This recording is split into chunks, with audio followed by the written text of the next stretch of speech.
अनंत सिंह अगर सिगरेट नहीं पिएंगे तो नहीं जिएंगे। बिल्कुल सही बात कह रहे हैं। इंटरव्यू होगा, इंटरव्यू के बीच में लाओ रे सिगरेट, अस्पताल जाएंगे उसमें भी सिगरेट चाहिए, कोई भी चीज हो जाए सिगरेट नहीं छूटना चाहिए। उस आदमी का रोला अलग है भाई, अनंत सिंह का रोला अलग है। नीतीश कुमार के सरकार को वो कुछ मानता ही नहीं है। वो व्यक्ति एक अनपढ़ व्यक्ति, हालांकि अनपढ़ कहना कहीं से भी गलत नहीं है, क्योंकि वो खुद कहते हैं कि हम पढ़े लिखे नहीं हैं। और अनपढ़ व्यक्ति हम इसलिए भी कह रहे हैं क्योंकि भारत के संविधान में यह कहीं नहीं कहा गया है कि पढ़े लिखे व्यक्ति को ही विधायक बनाया जा सकता है, जनप्रतिनिधि बनाया जा सकता है। तो वो अनपढ़ है, इसलिए हम अनपढ़ कह रहे हैं, आपको बुरा नहीं लगना चाहिए। और वो जिस तरीके से अस्पताल में जा रहे हैं, जेल में रहने के बावजूद जब अस्पताल में चेकअप के लिए जाते हैं तो वहां भी सिगरेट पीना सरकारी अस्पताल में क्या अलाउ होता है? क्या ये कैसे संभव हो पा रहा है? वो अस्पताल के जो प्रशासन में बैठे हुए लोग हैं वो क्या कर रहे थे? उन्हें क्यों नहीं इस पर जवाब देना चाहिए? अगर यही काम अनंत सिंह के जगह पर कोई और कर देता जो दूसरे पार्टियों का होता, तो क्या यह सरकार उनके ऊपर कार्रवाई नहीं करती? यह सरकार उनसे यह सवाल नहीं पूछती? तो आखिर में ऐसा दोहरा नीति क्यों अपनाया जाता है? अनंत सिंह अगर गलत करेंगे तो कोई दिक्कत नहीं। अनंत सिंह इलेक्शन लड़ेंगे, इलेक्शन के दौरान दुलारचंद यादव की हत्या कराई जाएगी उनके द्वारा, उनके ऊपर आरोप लगेगा, उस आरोप में वो जेल जाएंगे, और जब जेल जाएंगे तो प्रशासन उनका लगेज उठा करके घूमेगी। प्रशासन को वो कहेंगे कि हाँ अब ले चलिए, तब ले चला जाएगा। ये कैसा राज है? आप हमें जरा इसके बारे में बताइए कि अनंत सिंह से क्या यह सरकार कमजोर है?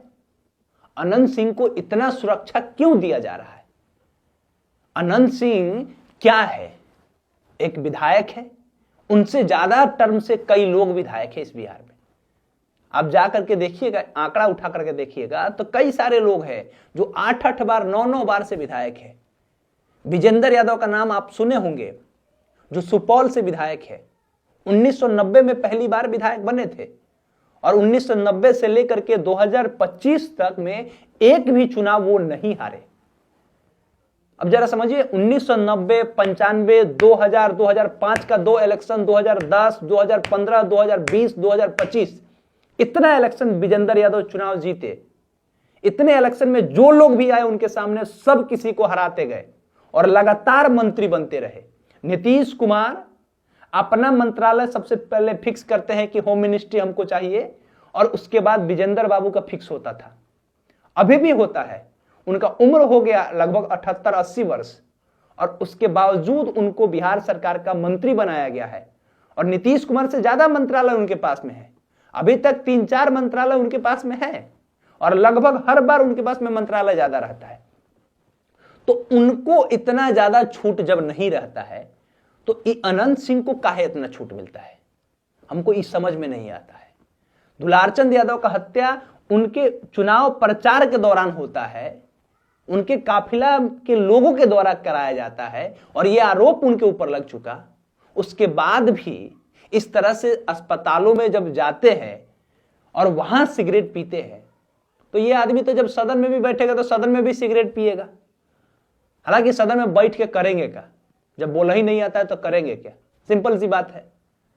आज तक तो बोले नहीं है सदन में, तो हम आज तक नहीं देखे होंगे कि एक बार वो सदन में जब शपथ लिया जाता है तब जाकर के रटल रटावल रहते हैं और हो गया, बस शपथ हो गया। उसके बाद वो कैसे पढ़ेंगे? लोग तो सवाल खड़ा कर देते हैं कि राजवल्लभ यादव की पत्नी विभा देवी को पढ़ने नहीं आया। अरे ठीक है, कम से कम वो देख करके तो पढ़ ली।